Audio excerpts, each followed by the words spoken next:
Good morning everyone.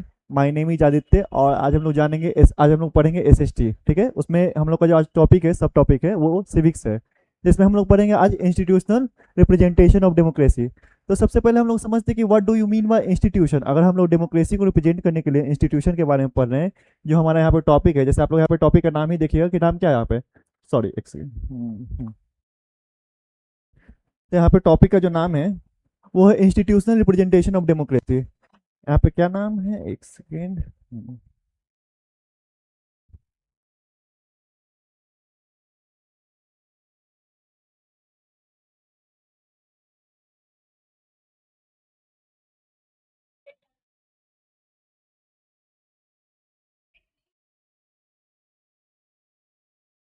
हाँ, तो हम लोग को पढ़ना है आज institutional representation of institutional representation of democracy. मतलब डेमोक्रेसी में कौन से इंस्टीट्यूशन है जो डेमोक्रेसी को रिप्रेजेंट करते हैं।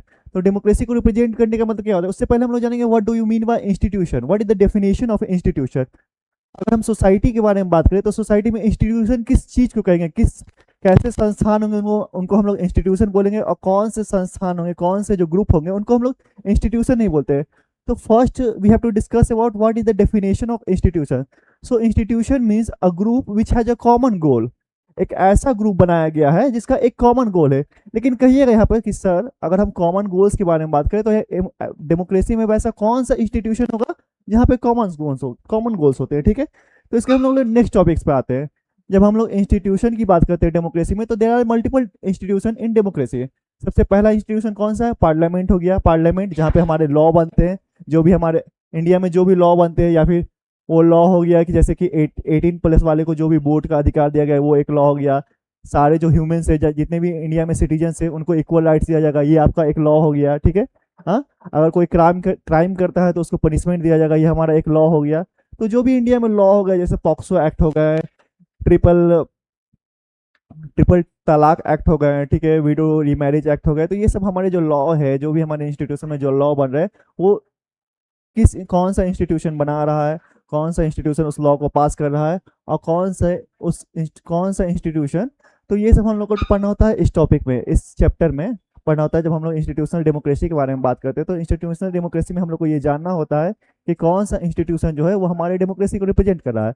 तो जिसमें हमारा सबसे पहला टॉपिक है पार्लियामेंट। ठीक है, पार्लियामेंट। तो पार्लियामेंट से हम लोग क्या समझते हैं, तो सबसे पहले ये जानेंगे। ठीक है, पार्लियामेंट क्या है।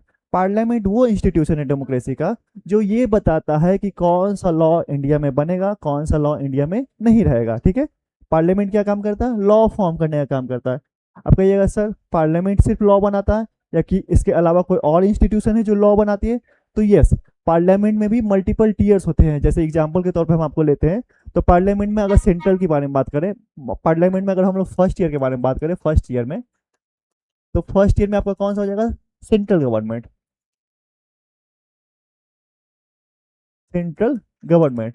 तो जो सेंट्रल गवर्नमेंट लॉ बनाएगी वो हमारी क्या होगी, लोकसभा के अंदर आती है। तो हमारी सेंट्रल गवर्नमेंट अंदर पार्लियामेंट होगा, या उसको हम लोग बोलेंगे लोकसभा। ठीक है, उसके नीचे आता है एग्जीक्यूटिव। तो एग्जीक्यूटिव का काम क्या होता है, एग्जीक्यूटिव का काम होता है कि जो लॉ बना है उस लॉ को हम लोग जो सोसाइटी में किस तरीके से इम्प्लीमेंट करेंगे। ठीक है, तो पार्लियामेंट का काम हो जाएगा लॉ बनाना, एग्जीक्यूटिव का काम हो जाएगा लॉ को इम्प्लीमेंट करना। समझ में आ रहा है इतना। पहला लेयर में क्या हुआ, पहले लॉ बना, दूसरे लेयर में उसके नीचे लॉ को सोसाइटी में इंप्लीमेंट किया गया। ठीक है, ये डिफरेंसेस है पार्लियामेंट में। अब देखिए यहाँ पे हम कहें कि सर आप बोले कि मल्टीपल टीयर्स पे यहाँ पे काम हो रहा है, लॉ जो है वो मल्टीपल टीयर्स पे बन रहा है। तो सेंट्रल पे बनेगा तो वहाँ पे हम लोग बोलेंगे पार्लियामेंट में लॉ बन रहा है। और अगर स्टेट में लॉ बनेगी, अगर लॉ स्टेट में फॉर्म हो रहा है, तो उसको हम लोग बोलते हैं विधानसभा में। अब देखिए यहाँ तुम्हें दो टर्म आता है, एक टर्म आता है राज्यसभा और एक टर्म आता है विधानसभा। तो अगर स्टेट के लिए लॉ बन रही है, अगर स्टेट के लिए लॉ बन रही है, तो वो लॉ बनता है विधानसभा में। ठीक है, इसका हम लोग इलेक्शन करवाते हैं। जैसे कि बिहार में कुछ दिन पहले इलेक्शन हुआ, तो वो किस चीज का इलेक्शन हुआ, विधानसभा का इलेक्शन हुआ। उससे पहले 2024 में जो इलेक्शन हुआ था, जो नरेंद्र मोदी जिसमें हमारे लीडर चूज किए गए थे, वो किस चीज का इलेक्शन हुआ था, वो सेंटर के लिए होता, that is election for MP, and for in state that is election for MLA. तो लॉ का फॉर्मेशन होगा पार्लियामेंट में। पार्लियामेंट का दो डिवीजन होगा, फर्स्ट डिवीजन आपका हो जाएगा क्या, एमपी, दैट इज लोकसभा, और एमएलए दैट इज विधानसभा। अब कहिएगा सर एक लोकसभा और विधानसभा के अलावा एक राज्यसभा भी होता है, तो वो क्या होता है। ठीक है, राज्यसभा क्या होता है, तो देखिए लोकसभा सेंट्रल के लिए हो गया, राज्यसभा स्टेट के लिए, सॉरी विधानसभा स्टेट के लिए हो गया, लेकिन राज्यसभा क्या होता है? तो राज्यसभा भी सेंट्रल के ही अंडर आता है, पर क्या होता है कि जितने भी स्टेट से जो लोग हमने अपने लिए जो एमएलए रिप्रेजेंटेटिव को चूज किया है, जितने भी स्टेट में हम लोगों ने एमएलए रिप्रेजेंटेटिव को चूज किया है, वो सेंटर में खुद से इनडायरेक्ट इलेक्शन के थ्रू वहां पर सेंटर में ही अपने रिप्रेजेंटेटिव को चूज करते हैं। तो वहाँ पे लिए उस पार्लियामेंट को हम लोग बोलते हैं राज्यसभा। सो राज्यसभा और लोकसभा आपका सेंटर में हो जाएगा और आपका स्टेट में विधानसभा हो जाएगा, ठीक है। राज्यसभा, लोकसभा और विधानसभा में लॉ का फॉर्मेशन होगा, दैट इज द पार्लियामेंट। अगर हम लोग एग्जीक्यूटिव और लेजिस्लेचर के बारे में बात करते हैं तो एग्जीक्यूटिव और लेजिस्लेचर जो भी लॉ पार्लियामेंट में फॉर्म हुआ है, लोकसभा में फॉर्म हुआ है या फिर विधानसभा में फॉर्म हुआ है लॉ, उसका जो एग्जीक्यूशन होगा, मतलब सोसाइटी में जो इम्प्लीमेंटेशन होगा, वो हम लोग कहाँ करेंगे? हम लोग उसको करते हैं एग्जीक्यूटिव। वो किसका काम होता है? एग्जीक्यूटिव का काम होता है। जो लॉ का फॉर्मेशन हुआ है, जो लॉ बन के तैयार हो गया, जैसे एग्जाम्पल के तौर पे एक लॉ बन के भी तैयार हुआ कि जिसमें विमेंस को रिजर्वेशन दिया जाएगा पार्लियामेंट में, ठीक है। तो लॉ बन के तैयार हो चुका है, लेकिन क्या उस लॉ का इम्प्लीमेंटेशन हुआ है? नहीं। उस लॉ का, वो लॉ बन के 2024 में रेडी हो चुका है, क्या उस लॉ का इम्प्लीमेंटेशन हुआ सोसाइटी में? नहीं हुआ है। तो इसका मतलब क्या हुआ? इम्प्लीमेंटेशन का काम एक अलग इंस्टीट्यूशनल गवर्नमेंट बॉडी का होगा और फॉर्मेशन का काम एक अलग गवर्नमेंट इंस्टीट्यूशनल बॉडी का होगा। तो इम्प्लीमेंटेशन का काम कौन करेगा? वो हमारा एग्जीक्यूटिव करेगा।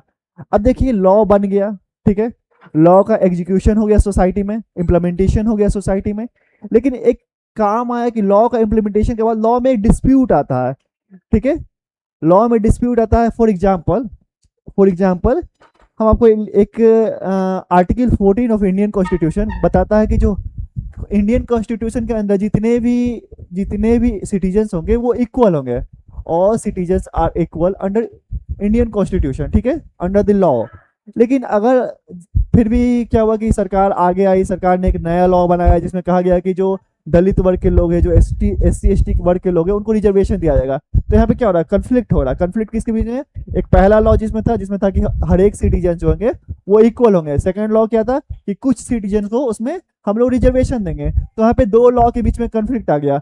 या फिर एक ऐसा केस भी पॉसिबल हो सकता है जिसमें लॉ में डिस्प्यूट आ जाए, ठीक है, जैसे दो लोगों के बीच में हो जाएगा, तो उसका हम लोग जो फर्दर डिस्क्रिप्शन होगा लॉ का, उसमें डिस्प्यूट आ रहा है कि कुछ लोग इस लॉ को इस तरीके से समझ रहे हैं, कुछ लोग किसी लॉ को दूसरे तरीके से समझ रहे हैं। तो ठीक है, तो इस केस में हमारे बीच में क्या हो जाता है? इस केस में हमारा टर्सियरी जो इंस्टीट्यूशन है, पहला इंस्टीट्यूशन क्या था? जो लॉ बनाया। सेकेंड इंस्टीट्यूशन जो लॉ को इम्प्लीमेंट किया।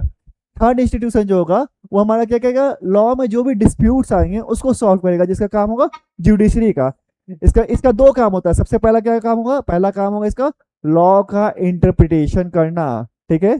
अगर लॉ में कोई वर्ड है जिस वर्ड का मीनिंग कुछ और निकला है, क्योंकि देखिए एक वर्ड का अलग अलग मीनिंग हो सकता है, एक से ज्यादा मीनिंग हो सकते हैं किसी एक वर्ड के, तो उस वर्ड का क्या इंटरप्रिटेशन है। For example Indian constitution contain a word that is called secularism. There are multiple definition of secularism. In India, we define secularism in different terms. In foreign country or mainly in Western nation, we define secularism in different terms. So there is a conflict between two group that, for example, first group demand that secularism means all state will not participate in any religious activities. ठीक है, पहला जो group है वो secularism का definition में कहता है कि जो स्टेट है वो किसी भी तरीके के रिलीजियस एक्टिविटी होगा उसमें पार्टिसिपेट नहीं करेगा। सेकंड ग्रुप है वो बोलता है नहीं, स्टेट जो है वो रिलीजियस ग्रुप में पार्टिसिपेट कर सकता है पर वो सबको इक्वली ट्रीट करेगा। There is two definition of secularism, ठीक है, यहाँ पे दो डेफिनेशन हो रहा है सेकुलरिज्म पर। तो क्या हुआ? दोनों डेफिनेशन के बीच में कंफ्लिक्ट आ रहा है। तो वहां पर हमारा क्या होगा? जो लॉ का इंटरप्रिटेशन का काम होगा, लॉ का जो भी इंटरप्रिटेशन हो रहा है उसका काम, या फिर जो भी जुडिशरी में जो भी डिस्प्यूट्स हो रहे हैं सोसाइटी में उसको सॉल्व करने का काम वो किसका होगा? जुडिशरी का होगा। अब कहिएगा सर यहाँ पे लॉ बन गया, ठीक है, लॉ बन के तैयार हो गया, लॉ का इम्प्लीमेंटेशन हो चुका है, लॉ में जो डिस्प्यूट हो रहा है या जिसका इंटरप्रिटेशन में कोई भी चेंजेस आ रहे हैं वहां पे हो चुका है। तो यहाँ पे इलेक्शन कमीशन और पॉलिटिकल पार्टीज का क्या काम है? हम लोग पहला टॉपिक का नाम क्या था? इंस्टीट्यूशन। डेमोक्रेसी में कौन से इंस्टीट्यूशन अवेलेबल है? तो यहाँ पे पॉलिटिकल इलेक्शन कमीशन और पॉलिटिकल पार्टीज का यहाँ पर क्या काम है? कोई काम नहीं है, नहीं। अगर हम लोग डेमोक्रेसी के बारे में पढ़ते हैं, अगर हम लोग डेमोक्रेसी के बारे में जानते हैं, तो यहाँ पे हम लोग को पॉलिटिकल पार्टीज और पॉलिटिकल पार्टीज और आपका जो इलेक्शन कमीशन है उसका काफी इंपॉर्टेंट रोल है, क्योंकि देखिए इंडिया का जो पॉपुलेशन है वो अप्रोक्सीमेटली 145 करोड़ है। क्या ये पॉसिबल है कि हर एक 145 करोड़ जो भी पीपल्स है वो खुद चाहे खुद अपने लिए लॉ बनाए? ऐसा पॉसिबल है? Not, it is not possible. So there should be a system that choose our elected representative. कोई एक ऐसा सिस्टम होना चाहिए जो आपका इलेक्टेड रिप्रेजेंटेटिव को चूज करे। तो वो सिस्टम क्या? अब देखिए एक यहाँ पर ये भी सवाल आता है कि सर इलेक्टेड रिप्रेजेंटेटिव को चूज करना है तो वो तो जो इलेक्शन का काम है वो गवर्नमेंट भी करवा सकती है। इलेक्शन अगर करवाना है तो वो गवर्नमेंट ही करवा सकती है। तो कोई इसको समझना है आसान शब्दों में तो ये एक तरीके से समझिए कि क्लास में एक मॉनिटर है, ठीक है। उस मॉनिटर को हम जिम्मेवारी दिए कि आपको नेक्स्ट मॉनिटर को चूज करना है, तो वो क्या इम्पार्शियली वो नेक्स्ट मॉनिटर को चूज इलेक्शन करवाएगी? ऐसा पॉसिबल है कि अगर हम नेक्स्ट मॉनिटर को चूज करने का जिम्मेवारी प्रीवियस मॉनिटर को दे तो क्या वो इम्पार्शियली नेक्स्ट मॉनिटर का जो इलेक्शन है वो करवाएगी? नहीं। हो सकता है वो बाइस्ड हो। सिमिलरली अगर गवर्नमेंट को ये मौका दिया जाए कि आप इलेक्शन करवाइए, आपको हम पावर देते हैं, कि आपको नेक्स्ट इलेक्शन में जो भी पॉलिटिकल पार्टी है उसको चूज करना है। तो क्या जो जैसे एग्जांपल के तौर पे अभी बीजेपी है हमारी गवर्नमेंट में, जो गवर्नमेंट में हमारी जो पार्टी है वो बीजेपी है। अगर हम बीजेपी को ही बोले कि आपको अगला नेक्स्ट गवर्नमेंट चूज करना है, तो वो क्या इम्पार्शियली इलेक्शन करवाएगी? नहीं करवाएगी, ठीक है। तो इस केस में क्या होगा? इस केस में हम हमारे पास आती है इलेक्शन कमीशन। इलेक्शन कमीशन का काम क्या होता है? वो इम्पार्शियली इलेक्शन कंडक्ट करवाना, ठीक है। ये समझ में आया? लास्ट टॉपिक है पॉलिटिकल पार्टी। अब इलेक्शन हो रहा है तो वहाँ पे डिफरेंट आइडियाज होंगे। जो डिफरेंट आइडियाज के लोग हैं वो एक साथ मिलकर जो ग्रुप फॉर्म करेंगे उसको हम लोग बोलते हैं पॉलिटिकल पार्टी। आज के लिए हम लोग सिर्फ इतना ही पढ़ेंगे, जिसमें हम लोग पढ़े कि आपका इंस्टीट्यूशन में क्या क्या थे, इंस्टीट्यूशन के कौन कौन से पिलर्स थे, जिसमें हम लोग पढ़े पहला पार्लियामेंट था, एग्जीक्यूटिव था, पार्लियामेंट लॉ बनाता था, एग्जीक्यूटिव लॉ को इम्प्लीमेंट करता था, जुडिशरी डिस्प्यूट को सॉल्व करता था, और इलेक्शन कमीशन हमारे रिप्रेजेंटेटिव को चूज करते थे, और पॉलिटिकल पार्टी जो सिमिलर आइडियाज के लोग थे उनको हम लोग पॉलिटिकल पार्टी में ऐड करते थे। नेक्स्ट क्लास में हम लोग जानेंगे कि कौन कौन से लोग इलेक्शन में पार्टिसिपेट करते हैं, किस एज ग्रुप के लोग इलेक्शन में पार्टिसिपेट करते हैं, मैनहुड सफरेज क्या होता है। Thank you for the today class.